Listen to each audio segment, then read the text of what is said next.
Hi, thanks for joining me today. In this video, we'll be discussing TRP, which stands for Temporary Resident Permit. This is different than a TRV, which is a visitor visa. A TRP is for people who have an inadmissibility issue.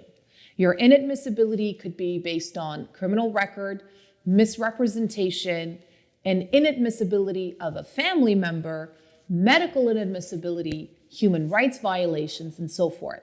So this is what this video is about.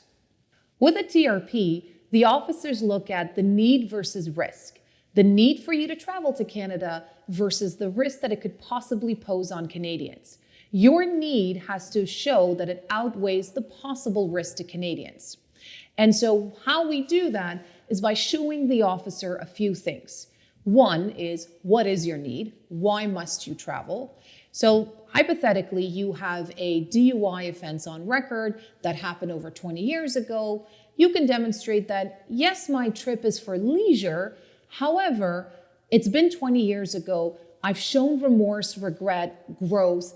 I've taken full responsibility of my actions, and I've grown from this experience. And you demonstrate that with reference letters, personal statements, perhaps an employment letter, to show that this was a one-time oversight on your part, and acknowledge the offense, show the remorse, accept it, but then show the growth, show what you've learned from this offense.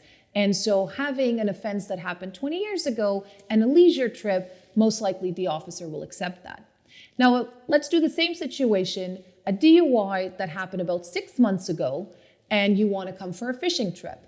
Most likely the officer is going to say no. And the reason why is because not enough time has elapsed for you to demonstrate to the officer that you've grown from this. So how we fix this is by submitting the application to the consulate. And so that leads me to, should it go to the port of entry or should it go to the consulate?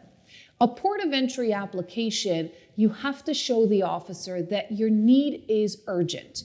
And even if it's a fishing trip, you can still say it's urgent, but then you have to demonstrate that it's been many, many, many years that that offense happened and you've overcome it.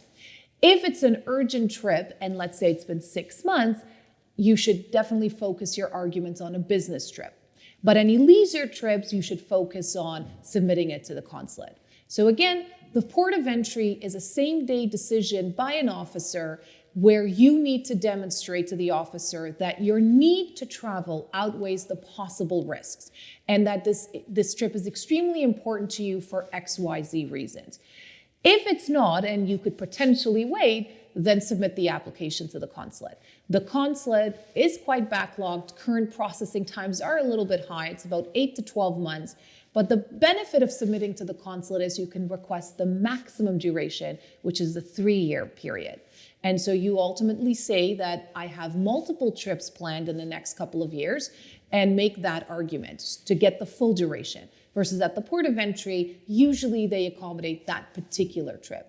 So there's a lot of pros and cons, and there's a lot of questions as to where and when I should submit the application. If this is your situation, please give me a call and I'll be able to address it and let you know the best way forward. Thank you, and until next time.